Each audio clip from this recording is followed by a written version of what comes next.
Hi guys, welcome back to my channel. I hope that you guys are excited for today's video. Just a little bit of an intro of what this video is going to be about. I'm going to be telling you guys up until basically 12 weeks what my pregnancy has been like and just like kind of my symptoms and stuff. I will be doing week-to-week updates now that I've announced that I'm pregnant. So this week's going to be focused on week 11 and 12 symptoms, but I'm also going to do like a little segment talking about all the symptoms that led me to figuring out I was pregnant and kind of the story of like how all of that went down, because I just feel like it's pretty interesting. So that will be on today's video as well. I will have new bump date videos dropping every single Tuesday, so make sure you guys stay tuned for those. Starting next Tuesday, it'll be actually on track with what week I'm on. So I'm 14 weeks pregnant right now. This video is going to be dropping on a Tuesday, and then the following weekend, probably like Thursday or Sunday, I'll be dropping my 13-week update, and then Tuesday I will be dropping 14 weeks and we'll get caught up from there. So that's how this is kind of going to go, if that makes sense. So I'm going to just start by talking about like the very beginning of my pregnancy, the early symptoms I had, how I figured out I was pregnant, why I decided to take a test, and we'll just go from there. I technically was on birth control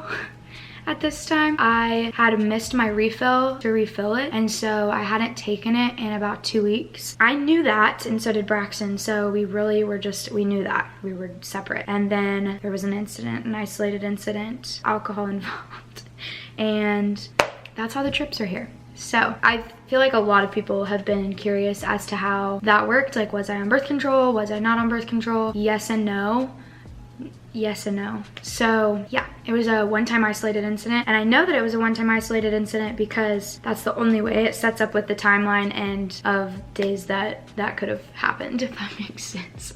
So yeah, these videos are going to be really personal, and I really don't care, so hopefully you guys don't care either, because it's just how it has to be. I knew that I got pregnant, I feel like, when it happened. It was just this like feeling that I had, and Braxton said the same exact thing. And then of course I missed my period, and I took a test actually before I missed my period, and it was like extremely pregnant positive, and I took another one and it was also extremely pregnant positive. And the funny thing is I actually took a test before those two, and I guess it was like old or something. It was one of the digital ones that spun, and it spun for like 15 minutes and then it just shut off. And I remember Braxton being like, that can't be a good sign. Like, that's just not a good sign, because once again, we weren't trying to get pregnant. Like, this is a blessing now, and I'm so grateful that God chose me to be the mother of these babies, but it was not our time, and we were not ready. Well, I know I was not ready, and I'm pretty sure Braxton's on that same page, but it's here now, so it is what it is, and we're embracing it. But yeah, so that was the start. And then my biggest like concern that led me to take a test, besides the fact that I knew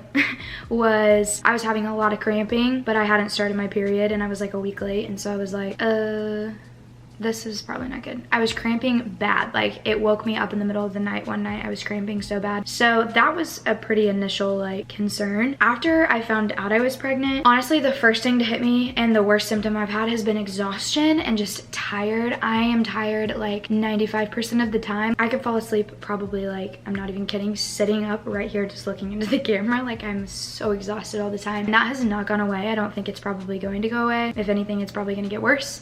So that was like my first initial symptom. And then obviously like my boobs were hurting really bad, and I didn't really start getting nauseous until like, I want to say between 6 to 8 weeks pregnant was when I started getting nauseous. And that has been my second worst symptom, has been the nausea. I've only had one day where I puked, so that I am extremely grateful and thankful for. But a lot of the triplet moms that I've been talking to in my support groups say it doesn't let up. Nausea just pretty much stays all the time. That's fun, but that and the exhaustion have been like my worst symptoms. Everything else kind of comes and goes. The cramping went away after the first 2 months, maybe not even that long. It might have been less than that. And then, like I said, the nausea hit I think between like 6 to 8 weeks, and it has not given me any mercy since. It's honestly gotten worse. And then the like fatigue and tired has been nonstop constant. So at 11 weeks, my nausea vamped up again. Like, it was like even a step up further. So that was like one thing that during 11 weeks I feel like was like, ugh, crappy. Just ugh, crap. crappy. I have had a lot of food cravings and aversions,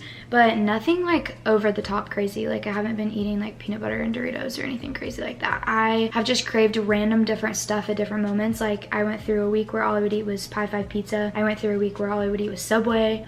Chinese food, I wanted Chinese food really bad. I had like a Mexican food fiasco, but it was making me sick, so that sucks because it's my favorite food. When I first found out I was pregnant, like literally the first couple weeks, all I wanted was coffee and steak, and you're not really supposed to have either of those things because I like my steak like rare, medium rare, and you're not supposed to have a lot of caffeine. And of course, me being like a first-time pregnant mom, I'm like staying away from everything you're not supposed to do. I'm getting better about it now because I've talked to my doctor a lot, but she still doesn't want me eating steak and drinking coffee. That's all I craved though, so I was just getting decaf coffees, and then I was just like suffering at work looking at steaks. Now I like coffee. Sounds just not appealing to me at all. Like I would not choose to drink that. I probably wouldn't even drink it if it was like given to me. And steaks are like repulsive to me. Like I could throw up looking at them. So I've just had a lot of like cravings and aversions that have been kind of like all over the place, but nothing like overly crazy. I craved like root beer and cherry limeades for like a few weeks where all I wanted to drink was that. Mostly it's been like the same stuff that I've eaten before. Actually, no, it hasn't. It's been kind of all over the place. I've been on a sandwich kick. Speaking of, I think today I'm gonna get Chipotle. Not speaking of sandwiches, but cravings.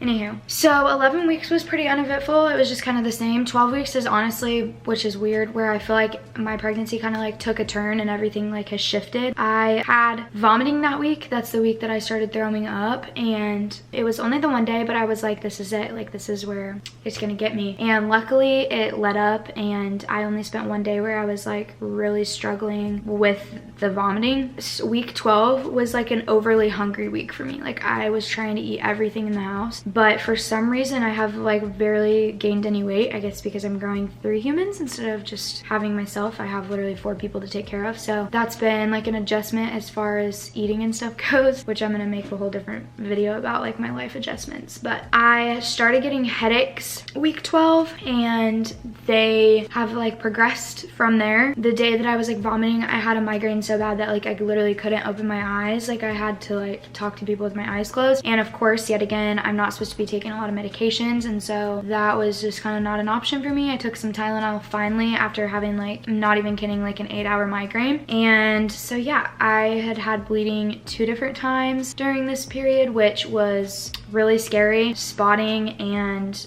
it was just really scary. It happened both times in the middle of the night, which I feel like makes it even worse because you're like disoriented and you don't know like what's going on. And so that was like really scary. I called the doctor both times. Pretty much they've told me that if I start bleeding, hopefully nothing is wrong. We have had an appointment since then and all babies looked good, so that gave me some ease after the 2 like bleeding incidents to know that everything was okay. But at the time they basically were like, if it turns like really bright red or you're having cramping, to come in, but it didn't get to that level, thankfully. So I've just been chilling. They basically have told me anytime that I'm having spotting, I'm on bed rest for that day. So I've overdone it at some point doing something I shouldn't have done, whether that's like lifting something, straining, doing something I'm not supposed to be doing can cause me to spot, or like just stress. But honestly, like my stress levels I've been keeping myself very mellowed out for the most part. So I think it's most of the time like I'm just doing stuff that I'm not supposed to be doing. So I've been working on that and we're getting better. My sleeping habits have been mostly good. I've honestly slept mostly pretty dang good. I think once my belly starts getting bigger, I'm probably not gonna have as easy of a time sleeping, but as of right now, I've been sleeping pretty good, and I'm thankful for that because I don't know what I would do without sleeping and like feeling this exhausted during my pregnancy. My biggest like struggles right now are trying to eat enough and trying to drink enough water. I'm really bad about that. I struggle drinking water anyways, but now I have literally 4 people to drink water for, so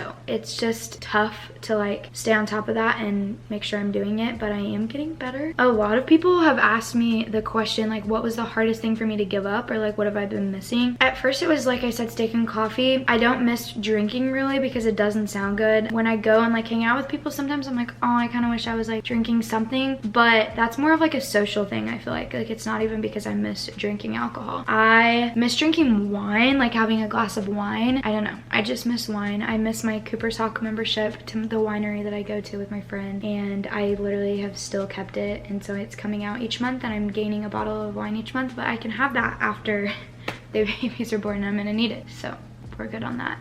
We did have our first appointment with the specialist. I'm gonna have a separate video about that. So this video, I feel like it's pretty much concluded. I don't have a lot else to update you guys on besides the fact like the babies have been good. We're doing good. We've seen them 3 times now, which is nice, and we'll see them again in about 2 weeks. Actually, it's 2 weeks from today. In the next couple videos, I plan to show you guys our ultrasound pictures and tell you the ultrasound stories for each visit along with a bump date. And then for another bump date video, I'm going to tell you guys the risks associated with the triplets and lifestyle changes that I've had to make with a bump date. So like I said, the bump dates are good because it's like keeping you guys updated on how my pregnancy is going, but it's also a time that I can like share weekly details and like just random stuff that's happened throughout. So I hope that you guys enjoyed this video. If you did, give it a thumbs up. Don't forget to subscribe, and I can't wait to keep you guys updated on this journey. I hope that you guys have a good rest of your week, and I will see you in the next video.